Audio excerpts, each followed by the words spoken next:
Hey guys, Marcus Buff Bagwell here. I got the pleasure of talking to A.J. Francis. Oh, man. Wow, this goes. You guys don't even believe this story. So, walk us through it. It's 2018. I'm at a signing in New Orleans for WrestleMania. And there's a ruckus. Something happened where it was in the street. There was a little bit of a ruckus. I come down, of course, half lit, and as we all were, yes, in New Orleans, and then go from there. So walk us through that. Basically, there's this event. It doesn't happen anymore because now there's so much to do before WrestleMania. But it used to be. It was called it was called Mania Crawl, and my buddy Jamie ran it. And the gimmick was it was a bar crawl all through different bars leading up to the stadium, right? So, and then everybody would be lit by the time they got to WrestleMania and have a good time, right? One of my buddies at that same WrestleMania in New Orleans didn't see the second half of WrestleMania because he was drunk asleep in his chair, right? So it's a good time. But so every year in the street or outside the bar, wherever we're at, I would have like a wrestling match. And I wasn't trained, so it looked like shit. But, you know what I'm saying? But it was a wrestling match out in the street, right? Like almost a little shoe. Yeah. Like pavement. Yeah, right? Pavement. And we weren't really giving each other bumps, but, we were taking care of each other. But it was a wrestling match in the street. So that's what we would do. And lo and behold, I look out 2018, New Orleans, Bourbon Street, and it's Buff fucking Bagwell in the center of this circle as I'm surrounded by people. And I'm like, of all the people that I could wrestle here, I'm usually wrestling fans, or I'll wrestle Jamie, the guy that runs it. Yeah. I was actually charging people to give them chops, and we were giving the money to Connor's Cure. I left some guy's literal chest bleeding, you know what I'm saying? I love it. So I was doing all this crazy shit. For good cause, too. For good cause. And then Buff Bagwell is in the middle of this circle, and me and him had a little fake impromptu match. Yes. And I couldn't believe it. That was like the highlight of my year. So fast forward, 6 years later, I'm at a show and he walks up and he looks familiar, but man, I've done crazy shit for a long time together in my life. And he goes, man, you're not going to believe this. And then it started coming, he's a big boy. He's got a great look. So I remembered instantly seeing it, but that's crazy. So from there, at that junction, we're in the NFL. Yeah, I'm still in the NFL. For the Washington Redskins. Yeah, at that time I was on the Redskins, and it ended up being my last year in the NFL. I didn't know at the time.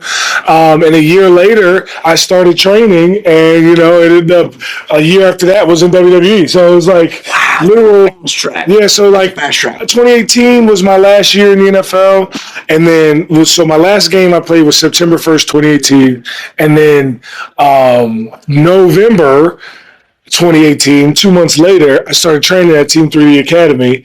And then April 2019, 6 months after that, I got my tryout with WWE. And then the very January of the next year, 2020, I got signed. So it was like I literally went straight from the NFL. I did a year on the Indies, right to WWE. Brother, I know you know this by now, but that's unheard of. Yeah. That truly is when you've had to watch this since you were a child. Oh my! Literally since 12 years old. The way you punch and the way you hit the ropes, that's you can't teach that. No. You got to have some of that in you. You just got to be able to know how to take a bump. And I watch you do a backflip the other day, and the guy moved. It was like a hot tag spot. And the way you did it, it looked like you were landing in a pillow. It was just so comfortable the way you did it, and to be as big as you are. God, you don't understand. To be as big as he is, and for him to be able to do what he does in the ring and make it look as great as he does, it is really saying something. That fast track, brother, it was a fast track for a good reason, but it told me that you were a fan. Oh, die hard. You loved wrestling. Die hard. You do it too good. Do it too good. I can go swing a golf club and look like Tiger Woods. I can't do it. But you made it look like, and then you're able to pull it off with all the rest of it. So what was the hardest thing about training?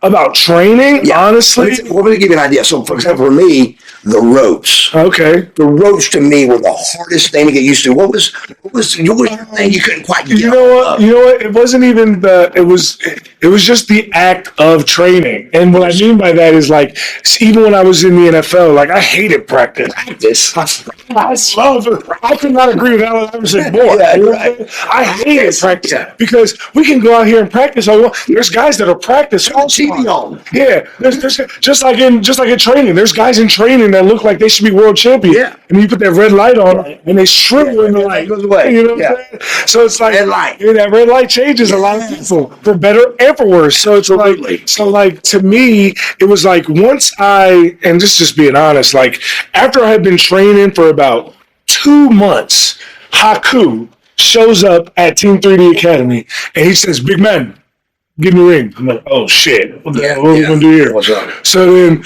he gets in and he says, "We work on the fly." I said, "Okay." So then I work a 10-minute match with Haku on the fly, just listening to him, Right. going off of things that I've already learned, Right. and calling a couple things here and there for myself. He's like, when he tells me, "What do you want to do?" Like, you know what I'm saying? And then after that, he said, "Big man, you got it." So after that, I didn't need to hear none of that. I had full belief in myself. So now I'm just like, oh man, I need more matches. Yeah, right. I need more matches. So you saw yourself go from actually being a little bit ridiculous in the ring, trying to get the hang of it, to really being pretty good at it in one match. Literally. And I get it. Let me tell you how I get it. At North Georgia Wrestling, I remember we couldn't talk. I've told this story before, and I get to Global, and when I walk in the dressing room, the heels and the babies are in the same dressing room. And I go, What the hell? I go, whoa. I go, y'all can talk before you go out? And I said, I got this. I didn't know y'all can talk. My career went from like embarrassing to being pretty good overnight because of that. Because just to be able to call up, because we got so good at going, "Hey, brother." We got so good at that when we're able to really talk a little bit, really made. And you can, and I'm not one of the guys that tries to shit on old wrestling, because there's a lot of great people that are in the older days of wrestling that all could be dropped in today's era and be just as big a star. But if you watch wrestling from the older days, like you can tell they're calling it in the ring. Yes. You know what I'm saying? Absolutely. You know what I'm saying? Like those hour-long matches with players, they're calling it in the ring. You can tell they're calling it in Yes. the ring. Rick would always come up and go, "Hey, we want to do this and that." I said, "Okay, brother." And then he come back and say something else. I go, "Well, are you going to call it the ring?" Or he goes, I go, "Don't do both. I don't want to mess it up for you." Yeah. So I said, "Please just call it in the ring." And to a person that knows how to call it in the ring, it's really it's a walk. It's all about being the timing and being composed under pressure. Yeah. See, like I said, that red light changes. Yes. So it's like a little fast, a little slow. I do a lot of work at reality wrestling with Booker T School in Houston, and when I do his school, a lot of times, there's a bunch of kids there that I work with and I help out too, and they're always like, "Man," it's like they literally ask, they'll be like, how do you work with the crowd so much?" I'm like, "Brother, that's why we're here." Yes. I know that the next thing I'm going to do is give him a splash. Yeah. He knows that the next thing I'm going to do is give him a splash. So I'm going to let him sell up and take his time, and I'm going to talk shit to each and every one of these people right here. So when I go for this splash and hit it, boom, and then I say move next time, and I go and talk shit, and then he moves, and it's like, and you get that. People don't get it. Yeah. This one guy told me to watch his match one night, and when we got to the back, he goes, "What I do wrong?" I go, "Move. Just move." I go, "Still, when you're still, that's not good. You got to move." You know? And I said, and not having any sound is death. Say something. Shut somebody up. Yeah. Say your name. Scream. Yeah. I said, silence is horrible. It is. Move and make noise, and you'll be halfway there. And if you can just play off of, can just play off what they're saying. Last night I had a match at BRCW in Florida, and I was the heel, right? And I was in the last man standing match with a 7-foot giant, right? Oh, God. Yeah, we went to blows last night, right? So I give him my choke slam, boom, and he barely pulls himself up at 9. Yeah. And then I give him another choke slam, boom, and he does the gimmick where he rolls to the outside and his feet touch the ground. Yeah. But as he's doing that, the crowd is chanting, "One more time," because even on the heel, Sure. a bunch of people they're like, Sure. they're like, "One more time, one more time." I'm like, "One more time." They're like, "Yeah." I'm like, "One more time." They're like, "Yeah." I'm like, No, take it away from them. "Oh." I love it. But I'm just listening to them. Like, you got to be able to, in the moment, decipher. You got to be able to. That's the thing about wrestling that people don't appreciate is that it's not just the physical toll on your body. Right. It's not just being able to creatively tell the story so that it makes sense and people give a damn. It's the fact that like you can go out there with a plan. Yeah. And the crowd can tell you that this is you need. That's not working. Yeah, that ain't working here.